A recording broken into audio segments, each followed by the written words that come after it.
अस्सलाम वालेकुम स्टूडेंट्स, कैसे हैं आप लोग। मेरा नाम है अजीज़ुर रहमान और आप देख रहे हैं मेरा channel chemistry corner by mister chemist Azizur Rahman.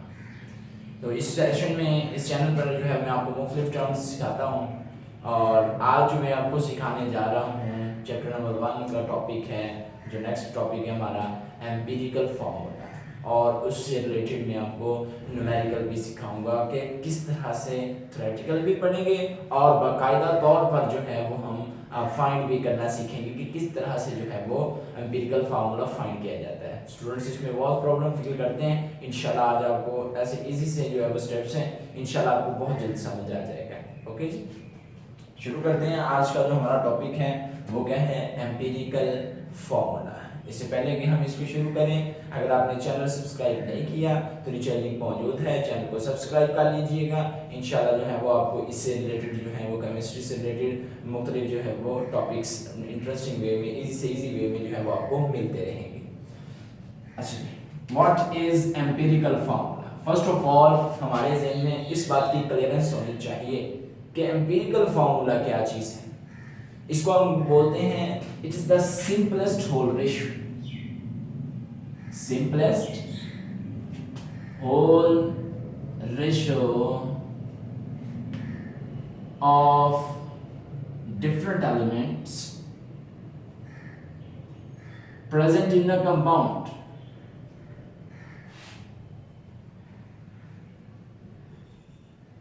Okay, एक कंपाउंड के अंदर जो डिफरेंट एलिमेंट्स मौजूद हैं उनमें उनकी सादा तरीन अददी निस्बत को हम जो लेंगे that's known as empirical formula. मिसाल के तौर पर हम कहते हैं कि ग्लूकोज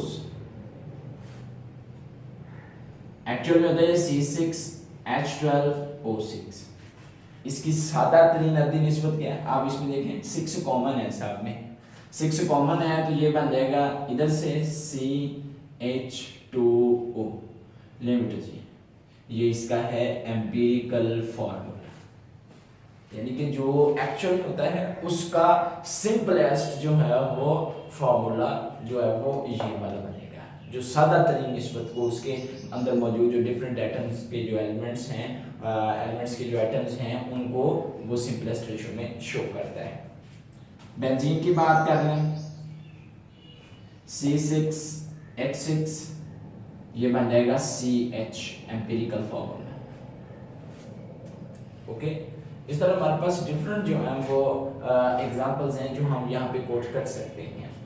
ठीक है, तो इन जस्ट हम सिंपल जो है वो यहाँ से बात करें तो क्वेश्चन कुछ लोगों को अक्सर प्रॉब्लम आती है कि जब हमें मालूम है मॉलिक्यूलर फार्मूला तो हम एम्पिरिकल फार्मूला फाइंड क्यों करते हैं।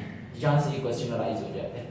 यहाँ से क्वेश्चन का इसका आंसर ये वाला है कि स्टूडेंट्स हम पहले एम्पिरिकल फार्मूला फाइंड करते हैं जब भी, अब तो हमारे पास नोन है ना, ये नोन था मैंने लिख दिया मॉलिक्यूलर फार्मूला, लेकिन एक्चुअल में होता क्या है, फर्स्ट ऑफ ऑल जो है वो हम क्या करते हैं उसको जो है वो एम्पिरिकल फार्मूला फाइंड करते हैं। किसी भी मॉलिक्यूल के मॉलिक्यूलर फार्मूला की डिटर्मिनेशन से पहले, मॉलिक्यूलर फार्मूला बनने से पहले एम्पिरिकल फार्मूला होता है, वहां से जजमेंट की जाती है कि ये चीज जो है वो इस तरह से मॉलिक्यूलर फार्मूला शो करेगी। ओके, सो अच्छा, अब इसके डिफरेंट स्टेप्स हैं इसको फाइंड करने के, मॉलिक्यूलर एम्पिरिकल फार्मूला को फाइंड करने के। Number 1, percentage composition. पहला स्टेप क्या है, हमने परसेंटेज कंपोजिशन जो है वो फाइंड करनी है। परसेंटेज कंपोजिशन जो है वो फाइंड करेंगे मीन कैसे कि उसकी जो गिवन कंपाउंड है उसके अंदर कितनी परसेंटेज है। जैसे मैंने आपको लास्ट लेक्चर में सिखाया था कि हमारे मार्क्स बटा टोटल मार्क्स मल्टीप्लाई बाय 100, तो ये हम उसकी पहले परसेंटेज कंपोजिशन जो है वो फाइंड करेंगे कि कितनी परसेंटेज मालूम है। नंबर 2, ग्राम एटम्स। नंबर सेकंड जो हमारे पास स्टेप बनता है वो है ग्राम एटम फाइंड करने। ग्राम एटम्स कैसे फाइंड करने हैं, जितने एलिमेंट्स की परसेंटेज कंपोजिशन हमारे पास मौजूद है उस परसेंटेज कंपोजिशन को हम उसके एटॉमिक मास से डिवाइड कर देंगे तो हमारे पास ग्राम एटम्स जो हैं वो आ जाएंगे। ओके जी। Number 3 atomic ratio.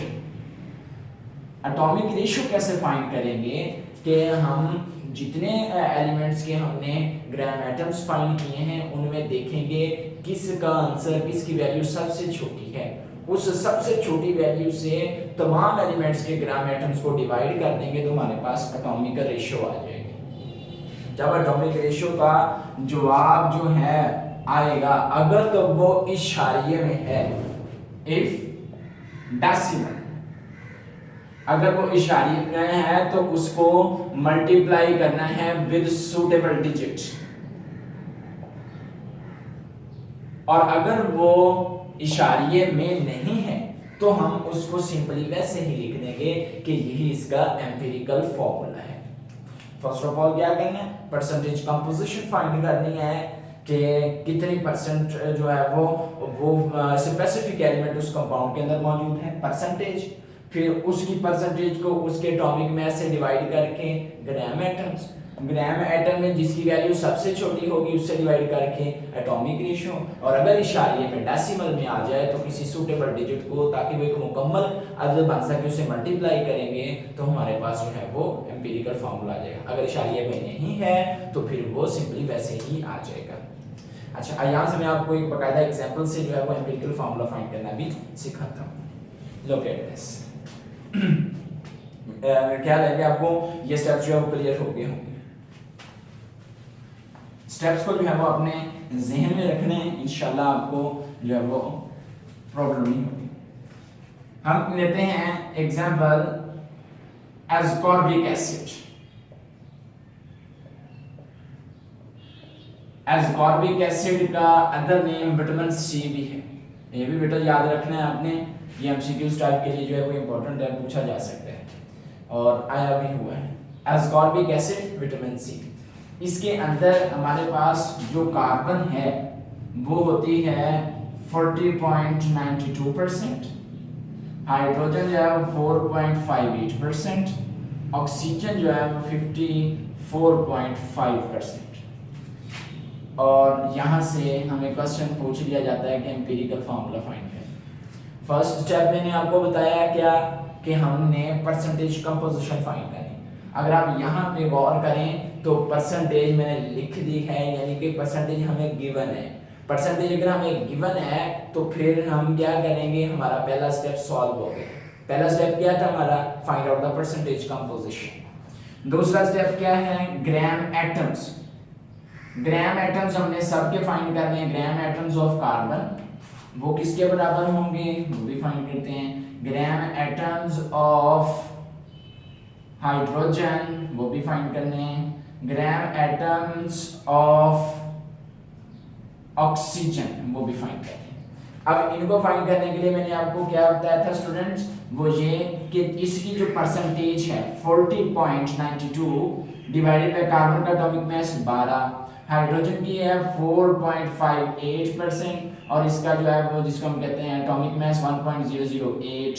फिर यहाँ पे बात करें ऑक्सीजन की, ऑक्सीजन की परसेंटेज है 54.5 और इसका एटॉमिक मास है 16। यहाँ से इनको हम जब डिवाइड कर लेंगे तो हमारे पास आंसर जो आ जाएंगे, इसका जब हम इसको डिवाइड कर लें तो ये आता है 3.41 और इसका आ जाता है 4.54, इसका आता है 3.406। ओके, अब ये हमने ग्राम एटम्स फाइंड कर लिए। फिर मैंने तीसरा स्टेप कहा था एटॉमिक रेशियो फाइंड करने का। एटॉमिक रेशियो जैसे हमने फाइंड करनी है, कौन कौन से हैं, कार्बन है, रेशियो हाइड्रोजन है, रेशियो ऑक्सीजन है हमारे पास। अच्छा, कार्बन की जो परसेंटेज आई हमारे पास वो कितनी है, 3.41, 4.54, 3.406। मैंने कहा था एटॉमिक रेशियो जब फाइंड करनी है तो हम क्या करेंगे, जो सबसे छोटी वैल्यू है उसको तमाम वैल्यू से जो है वो डिवाइड करेंगे। तो 3.406 सबसे छोटी, डिवाइड करें 3.406, 3.406, 3.406। जब हम इनको डिवाइड करेंगे तो बेटा हमारे पास जो आंसर बनेगा, इनको डिवाइड करने जैसे 1 रेशियो, इसको करेंगे तो 1.33, इसको करेंगे तो आंसर 1। ये आ गई हमारे पास एटॉमिक रेशियो। लेकिन आप एटॉमिक रेशियो के ऊपर अगर हम गौर करें तो हमारे पास इशारे में आ गया 1.33 इशारिया आ गया। अब इशारिये को खत्म करने के लिए हमने सूटेबल डिजिट ढूंढने हैं, वो हमने यहाँ से जो है वो सोचना है। मिसाल के तौर पर 0.33 को एक मुकम्मल पॉइंट बनाने के लिए कितने चाहिए, 0.33 3 बार मिले ना तो एक पूरा पॉइंट बना, क्योंकि 0.99 बनेगा और वो 0.99 ऑलमोस्ट किसके बराबर होगा, वो एक पूरे पॉइंट के बराबर हो जाएगा।